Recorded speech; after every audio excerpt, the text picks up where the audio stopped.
ખાસ કરીને તો ઓલા જગદીશ મહેતા ખૂબ આવતા, તો જગદીશ મહેતા હજી આ સાવણીની મુલાકાત કઈ ફરે લીધી નથી. આ દેવાંશીબેન ને મારે એવી ખાસ આગ્રહ છે મારો કે તમે જ્યાં હોય ને મારું તમે સાંભળો. એ અમારે હવે થાંભલા જ નથી જોતા, વળતર તો આગળની વાત છે. થાંભલા ખોડવા આવે ત્યારે આવી લાખોની મેદની અમારા ખેતરમાં હાજર કરશું. થાંભલા પણ ખેડૂતના ખેતરમાં જ નાખવામાં આવે છે. ઉદ્યોગપતિના ખેતરમાં નાખો ને, ઉદ્યોગપતિનો જે ફેક્ટરી હોય અહીંયા થાંભલો નાખો. કે ખેડૂત થકી સરકાર છે, તમારે ખેતરમાં નાખવા જ છે થાંભલા અને તમારે વિકાસ કરવો જ છે. તો ખેડૂતને હેરાન કરી અને પછી વિકાસ કરવો એનો કોઈ અર્થ નથી. ભાઈ મારા ખેતરમાં થાંભલો આવે છે. બીજા નંબરમાં કે આ લોકો કંપની કરતા જે તેના અધિકારીઓ છે એ અધિકારીઓ ખરેખર ખેડૂતને હેરાન કરે છે. તમારા હિસાબે ખેડૂત ગોટે ચડી ગયા છે, એને બધાને તમે સીધા રસ્તે ચડાવી દો. તો બીજી ચેનલો વાળા ખેડૂત છાવણીની કેમ મુલાકાત લેતા નથી?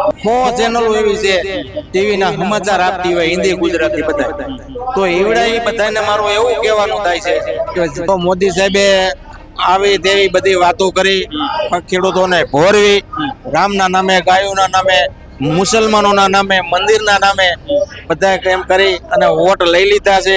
અમારી પાસે ખેડૂતો પાસે પણ હવે ટાઈમ નથી, એટલે હવે અમારા લાઈન નો કોઈ અવકાશ જ નથી, અમારે લાઈન જ નથી જોતી. ધક્કો ખાવાનો હોય ધારાસભ્ય ની છેલ્લી વાર એને અલ્ટિમેટમ આપી તો અમે જ ગુજરાતી માની લાવ્યો ને કે અમારા ગુજરાતી. મારા દીકરાને બહાર જઈને એમ કે આ તો ગુજરાત મોડલ છે.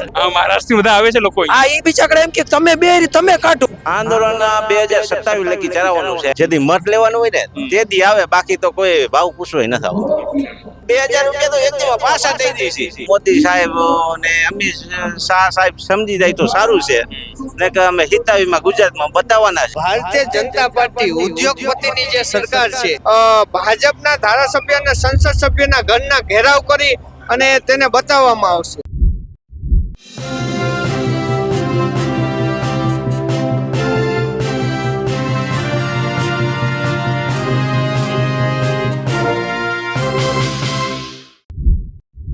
આપણી સાથે ભગીરથસિંહભાઈ છે. ભગીરથસિંહભાઈ, કેમ નારાજ છો સરકારથી? અહીંયા બહુ નારાજગી દર્શાવી તમે. નારાજ થવામાં તો એક જ કારણ છે કે આખી દુનિયાને ખબર છે, બધાએ જોવે છે, ખેડૂત ખરેખર નારાજ થાય એ જ પેલો તો મોટી સરકારની ભૂલ છે. ખરેખર એને નારાજ ખેડૂતે ન કરવા એનું કારણ છે કે ખેડૂત થકી સરકાર છે, બરોબર છે. બીજા નંબરમાં કે જે ખેતરમાં થાંભલાનો પ્રોબ્લેમ ઊભો થયો છે, ખેતરે થાંભલા, તાર, માણસો, ખેડૂ, ભાગ્યા, છોકરા, માલ ઢોર, આ બધાને મોટો ખતરો છે. જેના હિસાબે બીજા નંબરમાં કે જે ખેતરની માલિક પાસે થાંભલા નાખ્યા પછી ઈવડા એ ખેતરને એક તો કિંમત ઘટી જાય છે, માણસ ખેતરમાં જાતા બેવે છે, અને એક તો એનું પૂરું વળતર મળતું નથી.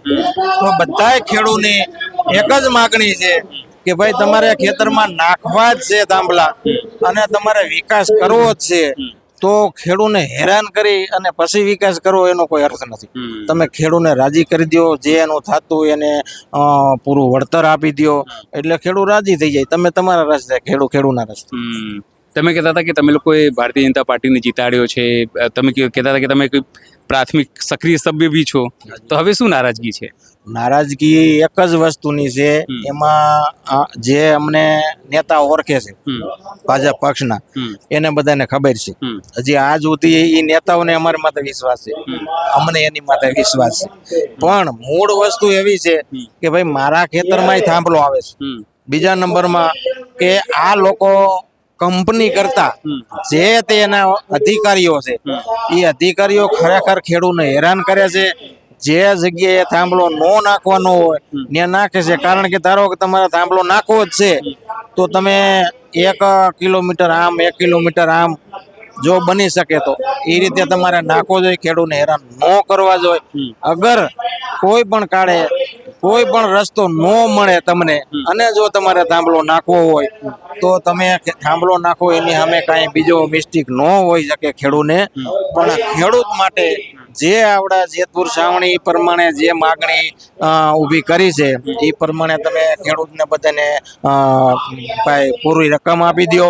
અને જેમ બને હું તો એવી દરખાસ્ત મૂકું છું કે ભાઈ તમે જેમ બને એમ તાત્કાલિક કોઈ પણ લાંબુ કર્યા વગર અને સીધી રીતે જેમ બને વહેલું કામ પતાવો, વહેલું વળતર આપી દો તો ખેડૂત મંડી જાય કામે સડવા. અત્યારે ખેડૂત તમારા હિસાબે ખેડૂત ગોટે સડી ગયા છે, એને બધાને તમે સીધા રસ્તે ચડાવી દો. તમારે તો દેવું પડશે, આજ દો તો ભલે ને કાલ દો તો ભલે. જેટલું લાંબુ કરો એટલું તમને નુકસાન છે. નારાજગી બહુ છે ખેડૂતોમાં આ ઘટનાથી. ખૂબ તમે આજ એક તો હું તમને એ વાત કરું છું, જે આ તમારી ચેનલ છે, અનેક ચેનલો છે, તો સરકારની કાંઈક જરાક એડવર્ટાઈઝ હોય તો બધી ચેનલો એની હેડલાઇન આપી દે છે, તો બીજી ચેનલો વાળા ખેડૂત છાવણીની કેમ મુલાકાત લેતા નથી? આ મારે કેવું છે, અનેક પ્રકારની ચેનલો છે. એક પ્રકારની ટીવીની માલ પર તમે જાઓ એટલે ઓછામાં ઓછી 100 ચેનલો એવી છે ટીવીના સમાચાર આપતી હોય, હિન્દી ગુજરાતી બધા. તો એવડા એ બધાને મારું એવું કહેવાનું થાય છે કે ખાસ કરીને તો ઓલા જગદીશ મહેતા ખૂબ આવતા, તો જગદીશ મહેતા હજી આ સાવણીની મુલાકાત કઈ ભરે લીધી નથી. શરૂઆતમાં આવ્યા હતા જગદીશ. શરૂઆતમાં આવ્યા હતા, તે પછી આવ્યા નથી એવડા બરાબર. એવા પછી ઓલા હેમંતસિંહબેન જોશી, એવા 2-3 એવા મેઇન છે. આપણે ઓલા દેવાંશીબેન. હા, દેવાંશીબેન ને મારે એવી ખાસ આગ્રહ છે મારો કે તમે જ્યાં હોય ને મારું તમે સાંભળો, આજ નહીં તો કાલ, જેથી સાંભળો તેથી. પણ મારી દેવાંશીબેન તમને એવી એક બ્રાહ્મણના દીકરી તરીકે, મારી હું દરબારના દીકરા તરીકે તમને એવી કરું છું, આશા તમારી પાસે રાખું છું. તમે એક ફેરે આવડી આ સાવણીની મુલાકાત તમે લ્યો, ખેડૂતની તમે વેદના જાણો અને તમારા સમાચારની માલપા તમે આને પ્રગટ કરો. આ મોદી સાહેબ તો કહેતા હતા કે ખેડૂતોની સરકાર છે ને બધું કહેતા હતા, શું થયું અત્યારે? સાહેબના જે જૂના વિડીયો આપણે સાંભળીને અત્યારે આપણે વિડીયો સાંભળી અને એ વિડીયોને પ્રગટ કરીને તો આપણને તેથી એને સત્તા જોતી હતી ને, તો મોદી સાહેબે આવી તેવી બધી વાતો કરી, ખેડૂતોને ભોરવી, રામના નામે, ગાયોના નામે, મુસલમાનોના નામે, મંદિરના નામે બધા એમ કરી અને વોટ લઈ લીધા છે. આજ એ બાબતે કાંઈ ચૂપ થઈ ગયા છે, કાંઈ બોલતા નથી. ખરેખર એને કંપની વાળાને સમજાવી, ગુજરાત સામુ એને જોવું જોઈએ, ખેડૂત સામે એને જોવું જોઈએ અને બધા ખેડૂતને જે એની માગણી છે એ એની માગણી પૂરી કરવી. શું લાગે છે બાપુ તમને કે કેમ આ સરકાર નથી માની રહી આ લોકોની વાત? નથી માની રહી એમાં એનું કારણ છે ને મારા મત પ્રમાણે, મારી બુદ્ધિ પ્રમાણે આપણી સરકાર જેટલી બુદ્ધિ આપણે કામ ન કરતી હોય, કારણ કે એને સત્તા હલાવી છે, એને ખબર હોય સાચી વસ્તુ શું છે. પણ આપણે જે વાત જાણી છે ને, તો મારા મત પ્રમાણે ખેડૂએ સરકારે ખરેખર આવડા કંપની વાળાને, એ તો કંપની વાળા ગમે ત્યાંથી કામી લે, ખેડૂતને બીજે ક્યાંય કામમાં જવાનું નથી, બરાબર છે. એટલે જેમ બને એમ ખેડૂતને શાંત કરી દો, ખેડૂતની માગણી પૂરી કરી દો અને બધાને હવાની રીતે કામે ચડાવી દો. આ તમારા હાથની વાત છે. સરકાર ધારે એટલે હું તમને કહું કે 60 સેકન્ડમાં સરકાર આ કામ પૂરું કરી શકે એમ છે, એવી મને સરકાર માટે ભરોસો છે. અને આ ભાજપ સરકાર નહીં કરે તો દુનિયાની કોઈ સરકાર નહીં કરી શકે. જય ભગવાન. આપણી સાથે હિરેનભાઈ અગારા છે. હિરેનભાઈ અગારા શરૂઆતથી આ આંદોલન સાથે જોડાયેલા છે. હિરેનભાઈ, લગભગ 2-2.5 મહિના થવા આવ્યા છે, હવે કેવી રણનીતિ છે ખેડૂતોની? હવે ખેડૂતોની રણનીતિમાં તો એવું છે, 2.5 મહિના સમય વીતવા છતાં આ સરકારને, આ બેરીમૂંગી સરકારને કાંઈ સાંભળવું નથી.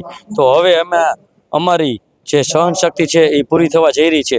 એટલે હવે હું તો એવું એલાન કરવા માંગુ છું કે અમારે હવે થાંભલા જ નથી જોતા. વળતર તો આગળની વાત છે. આજે બધા નેતા જે આવ્યા હતા એ બધા વળતરની વાત કરી છે, એ એમની રીતે સાચા છે. પણ હવે અહીંયાના ખેડૂતોની સહનશક્તિ પૂરી થવા આવી છે. હવે અમે વધારેમાં વધારે 15 ઓગસ્ટ લગી રાહ જોઈ શકીએ એમ છીએ. જો ત્યાં સુધીમાં કંઈ આપી દે તો સારી વાત છે, નહીતર પછી હવે અમારે થાંભલા કે લાઈન જ જોતી નથી. એટલે પેલું પાર્ટ 4 આંદોલન છે એની શરૂઆત કરવાની ગણતરી છે.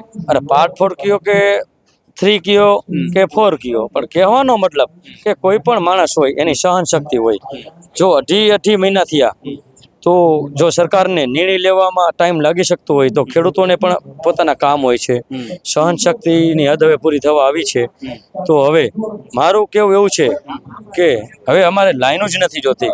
હવે અમે વળતરની વાત નહીં કરીએ. વળતરની વાત જે કરી હતી, માંગણી હતી, અમે આજથી જે પરિપત્ર આવ્યો એના 10 દિવસમાં જ અમે કલેક્ટર સાહેબને આપી આવ્યા ત્યાં. છતાં જો એની પાસે અભ્યાસ કરવાનો ટાઈમ ન હોય તો હવે અમારી પાસે, ખેડૂતો પાસે પણ હવે ટાઈમ નથી. એટલે હવે અમારા લાઈનનો કોઈ અવકાશ જ નથી, અમારે લાઈન જ નથી જોતી. આપણી સાથે સ્થાનિક યુવાન છે. કાનાભાઈ, શું કહેશો? આટલા દિવસથી આંદોલન કરી રહ્યા છો, પણ કોઈ આવતું નથી. અમે અત્યાર લગી તો આમ અદબ જોઈડી છે, પણ હવે હાથ ખુલ્લા કરવાની તૈયારીમાં છે. અમારે થાંભલા જ નથી જોતા. અત્યાર લગીનું અલ્ટિમેટમ હતું 15%, 30%, 40%, 80%, 200%. હવે એ અમને કઈ મગજમાં બેતું જ નથી. હવે વધારીને કે તારી સોલાર પ્લેટ ઉપર બીજા રાજ્યમાં ઠાઠું માર કે મેટાડોર ભરીને લઈ જા. અમારા થાંભલા જ નથી જોતા. પણ શું કરશો? આ લોકો તો તમારી જોડે વાત જ નહીં કરતા, જાતે કઈ રીતે બધી વસ્તુ કરશો? પણ અમારે શું કરવું હોય? અમારા ખેતરની અમારે નક્કી કરવાનું ને. વાતું કરે કે ન કરે, અમે અત્યાર લગીને તો સહન કર્યું. હવે અમારે સહન કરવાનું થતું નથી. તો શું કરશો? કાંઈ નહીં કરી. થાંભલા ખોડવા આવે ત્યારે આવી લાખોની મેદની અમારા ખેતરમાં હાજર કરશું. જેલ ભરો આંદોલન જે થાય એ કરી લઈશું. ફાઇનલી છે જેલ ભરવા આંદોલન? હા બસ હવે કોકરેજ પાર્ટી ઉપર જ જવું હોય. ઝેર ભલો આંદોલન. કેમ કોકરોચ પાર્ટી ઉપર?